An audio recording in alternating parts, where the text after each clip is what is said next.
So today I'm going to talk about 12 things that I've learned about the carnivore diet that a lot of people don't talk about.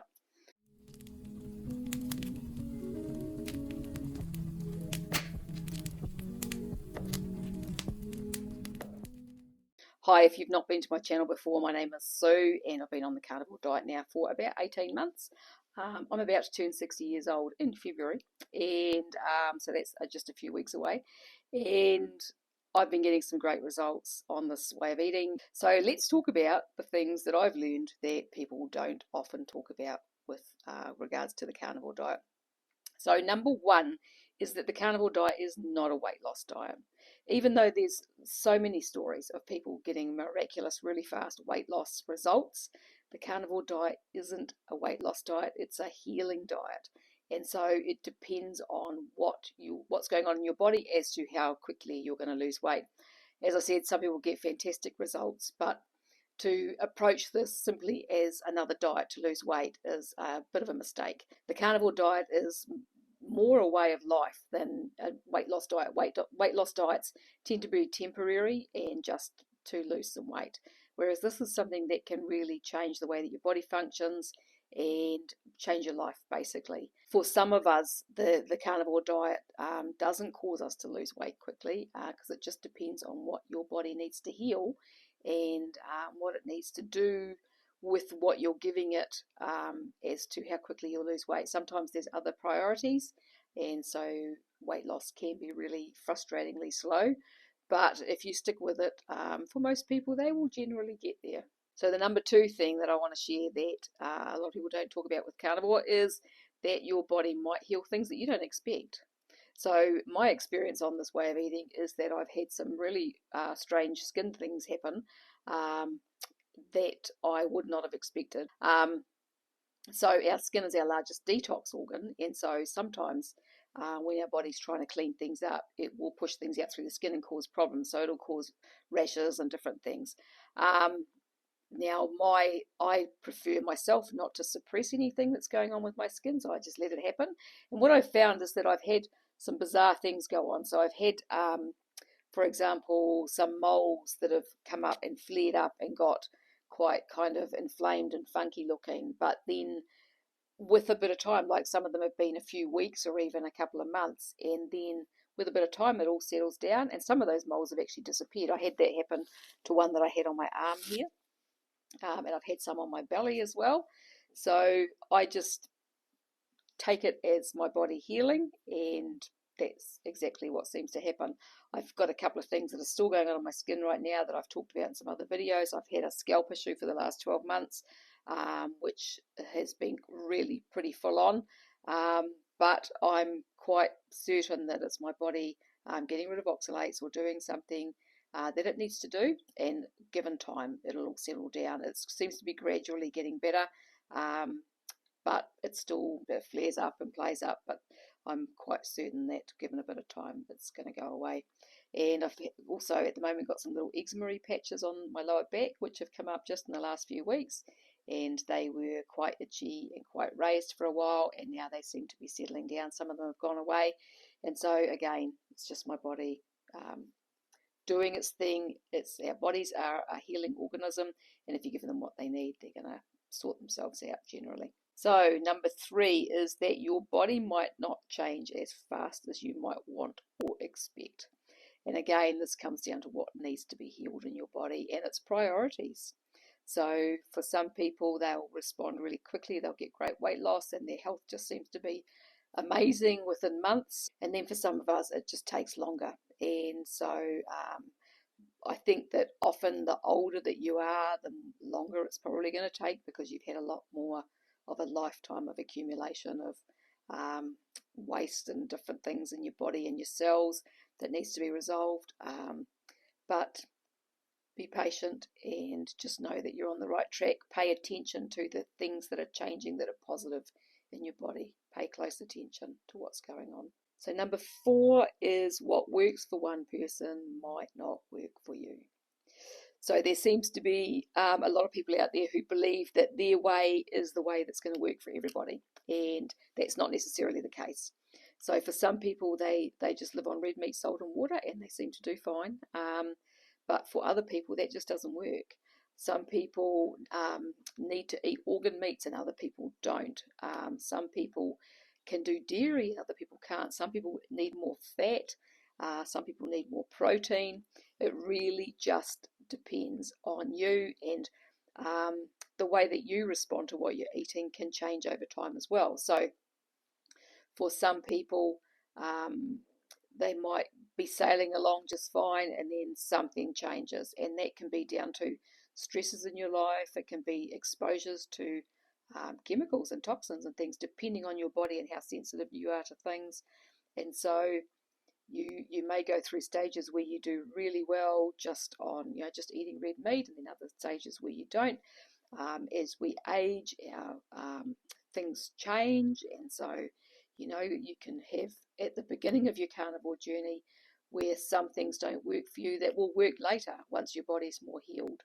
So it's just basically experimenting and finding out what works for you rather than being fixed on one way that somebody has told you is the best way to go.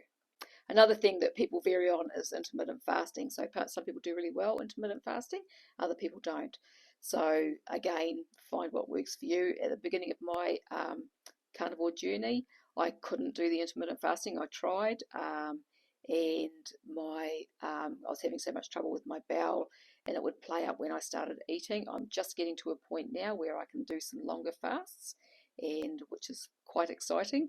But sometimes you just have to be patient with your body and let it heal itself. You might think, okay, I'm going to intermittent fast because I want to lose weight, but your body doesn't want you to do that, or it's not in a state where you can do that without causing problems. So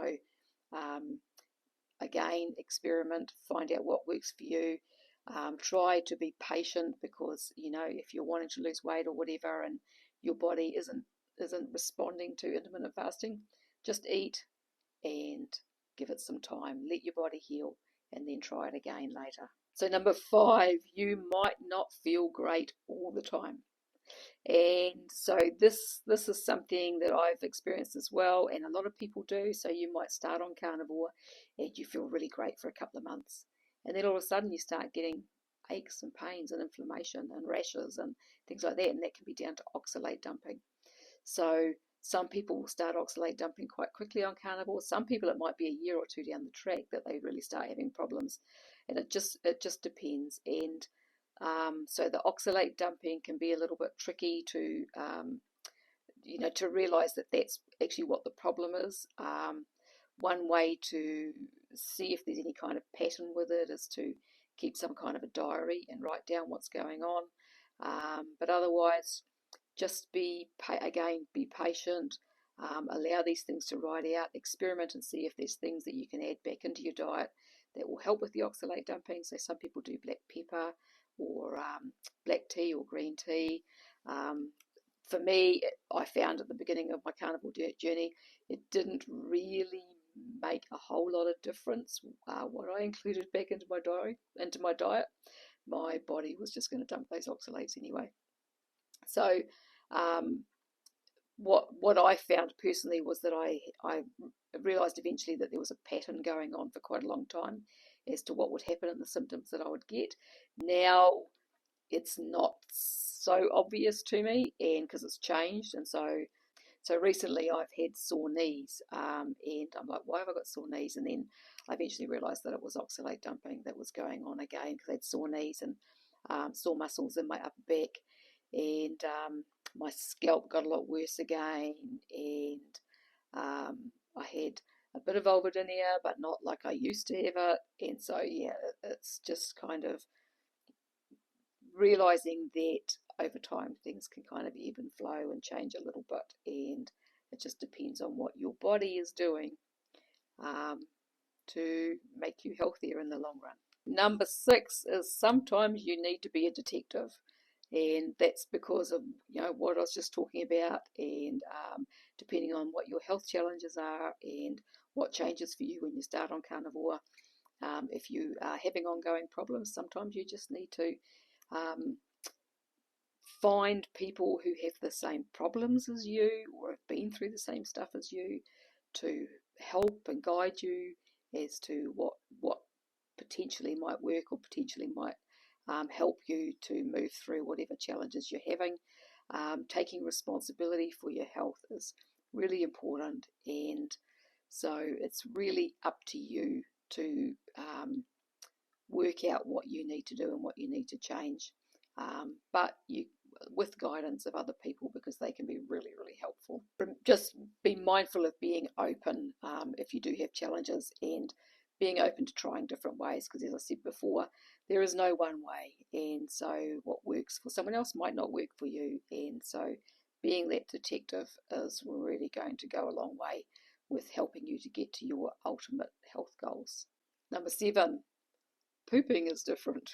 So pooping on carnivore is a little bit of a hot topic of conversation at times, and this is something that people talk about a bit because it can be such a big change. So for some people will have problems when they initially go onto carnivore. A lot of people with diarrhea. It's usually fairly short-lived, and then people get over it. For some people like myself, it goes on for months and months and months, because I already had IBS diarrhea prior to carnivore, and so it's taken me a long time to get that to resolve. But once that does all resolve for people, a lot of people find that they only go to the toilet to poop maybe a couple of times a week. They'll go 3 or 4 days without it. Some people longer, some people less.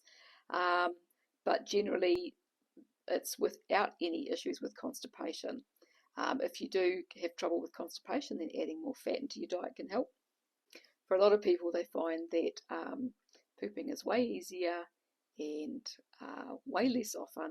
They save on toilet paper, and that's because there's no fibre in their diet, or very little fibre depending on what they're eating, and so that just makes a huge difference. Ghost poops are fairly common, so that what that means is when there's basically nothing on the toilet paper, and so yeah, perfection. Number 8, you may find that your brain works better over time. So I think this is probably something that's fairly common. I have noticed this since I've been on carnivore. What I had been noticing as I was aging was that my ability to concentrate and focus on things was becoming less, and my memory was not the best. And so yeah, since I've been on carnivore, I've noticed a huge improvement with all of that, and I'm sure it'll improve more as time goes on. So number 9, you may notice that your eyes are clearer. I have noticed that my eyes are clearer. So when I was young, my eyes used to be really vivid blue, and what I've noticed over the last few years is that they kind of got a bit kind of dull and not so intense. But I'm finding now on the carnivore diet that my eyes, my whites of my eyes are clear. The blue in my eyes has got that intensity back again. And I go through little patches where it's not, but it's more and more. I've got my intense blue eyes back again. And I think that my eyesight is improving. I'm not 100% sure. I'll find out next time I have my eyes checked. But I have a feeling that my eyesight is actually better than what it was last time I had my eyes checked, which was probably about a year ago now. Time will tell. Okay, so number 10 is faster recovery after exercise. Now this is pretty cool, and along with that is being able to build muscle without even really doing any exercise. So that was one thing that I noticed when I first went on to carnivore, was that all of a sudden my body started building muscle without even doing any exercise, because I had lost a lot of muscle. So I haven't actually mentioned before, I don't think, on my videos, I'm actually a qualified gym instructor and group fitness instructor. And I was into doing a lot of exercise for a lot of years. And I used to do a lot of weight training, and I enjoyed being strong. And over the last few years, I had lost all of that because I didn't have the energy to exercise. I hadn't been very well with all the mold issues and stuff that I had. And so, and then prior to that, the overactive thyroid, and so I had lost a lot of strength and a lot of muscle, and I'd got to the point, where if I got on the floor, I found it really hard to get back up, and trying to lift anything even remotely heavy was really, really hard. And then all of a sudden on Carnivore, I started to notice that strength was coming back, and I could see muscle definition on my biceps and my shoulders again. And so it's quite exciting to have that. But what I found, like, I'm starting to do a little bit of exercise again now, and I'm starting to do some weight training. And what I found is that where in the past I would be sore for days afterwards, I'm not. I get a little bit of muscle pain, but nothing like I used to. I mean, even when I was really fit and going to the gym all the time, if I had a couple of weeks off, if I went on holiday and had a couple of weeks off, coming back and doing squats again, my legs and my glutes would be so sore, like sitting on the toilet and getting off the toilet was a real challenge. Whereas now that doesn't happen. I mean, I did squats a couple of days ago for the first time in ages, and I've got a little bit of discomfort in the muscles, but nothing like I used to get. So that's a really cool thing to know, that you can do exercise and not be paying for it and in pain for days afterwards. I mean, even when I exercised all the time, I used to be always sore, always, and now it doesn't happen. Okay, so number 11. This is the best thing, and that is feeling like I'm aging backwards. I think this is really common as well, especially for those of us that are a bit older. And all the physical changes indicate that that's exactly what's happening.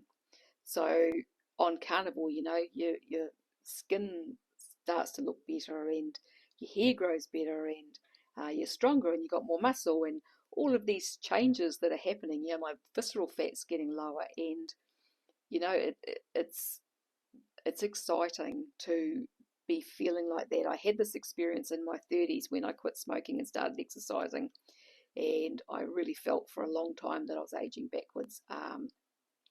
Sadly, that stopped in my late 30s, and then things started to deteriorate. But I now feel again like I'm aging backwards, and so that's really, really exciting. And number 12 is that this is the most simple way to eat. So as I said right at the beginning, this is not a weight loss diet. This is a way of life, and it's not temporary for most people. Most people that go onto Carnivore are planning on eating this way for the rest of their lives, with maybe some variation in there. But once you start feeling the effects of this diet on your body, you don't want to stop. And it's really incredibly simple. I mean, for us, we shop on the outside of the supermarket. We buy meat, we buy eggs, we buy some dairy, some butter. The only things we kind of venture into the inside aisles for are toilet paper, some cleaning products, some coffee, and that's about it really. And when it comes to cooking, I mean, for us, most nights we pull something out, we put it in our Ninja Foodie, which is our absolute favourite appliance that I will link to below. And a lot of the time it's 20 minutes in the Ninja Foodie. We might fry some eggs, and that's it. So it's just so simple and so easy. Some people like to experiment with different things and making different carnivore dishes and things like that. I every now and then will do that sort of thing. I might make some bread with egg whites and things, but that's a rarity for me. I'm quite happy to just cook some lamb chops and some chicken nibbles or something like that, or some steak and eggs, and that's it for dinner. Super easy, super quick, and basically minimalist, I guess. The minimalist diet is what this is. So it's so easy. So yeah, so that's my 12 things about the carnivore diet that people don't talk about, not enough anyway. And so if you like this video, make sure to like and subscribe. If you've got any comments or questions, fire away below. I thank you very much for watching, and I will talk to you again another day. Bye for now.